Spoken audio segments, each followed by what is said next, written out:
So today we're going to learn how to draw some flowers on a table, and this table is going to be in a room. This is called a still life. To start with, we'll do the flowers first inside of their vase. To make a vase, you need to be able to draw an oval, and then on each side of the oval you're going to draw a line that comes down. It does not have to be a straight line. At the bottom of this line you're going to draw a round curving line. This is your vase. You could even decorate the vase if you wanted to. Now this drawing that I'm doing is on computer, but you could easily draw this on a piece of paper. The next part are the flowers themselves. Now flowers, of course, come off of a stem. When you draw your stem, make sure that you give it two lines. Your stem should not just be a single line, it should be always two. Now we'll make a pretty basic flower first, which is a bunch of ovals with maybe a circle in the center.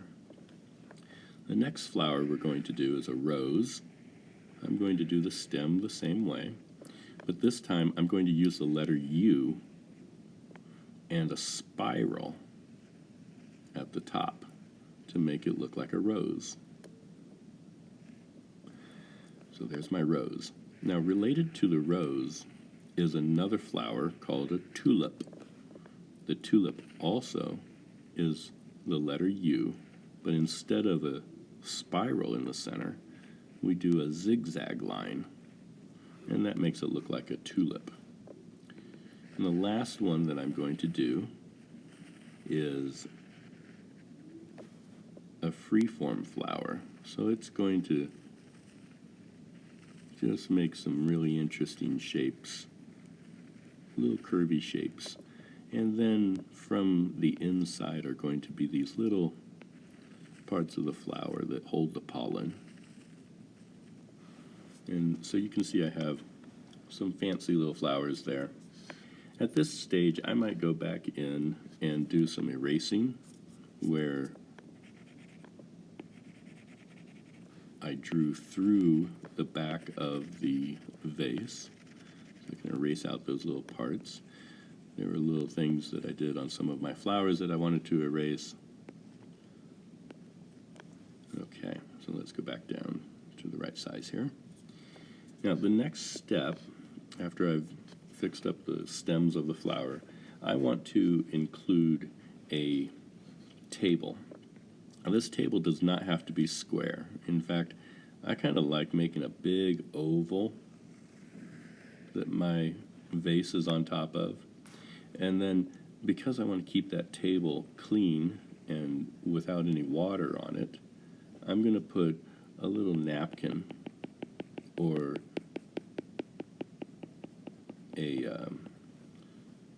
a piece of cloth that the vase is on top of. And then to make it look like the table is a certain size and thickness, I'm going to add a second line just at the bottom. And then I'm going to add some legs on the table. So that's my still life, and I said it's in a room. One of the ways I can suggest that it's in a room is to add a drawing of the room behind the flowers. So let me get rid of all that writing up there. And now I'm going to draw the room. If you draw a rectangle behind the flower, behind the table, and at the corners of the rectangle you do some diagonal lines, it'll make it look like you're in a room. Each of the diagonal lines helps us see the floor, the walls, the back wall, and the ceiling. Once you've gone this far, you're finished with the drawing, and you can begin thinking about coloring it later. But that's all I have for you today. I might show you another video of how to color it.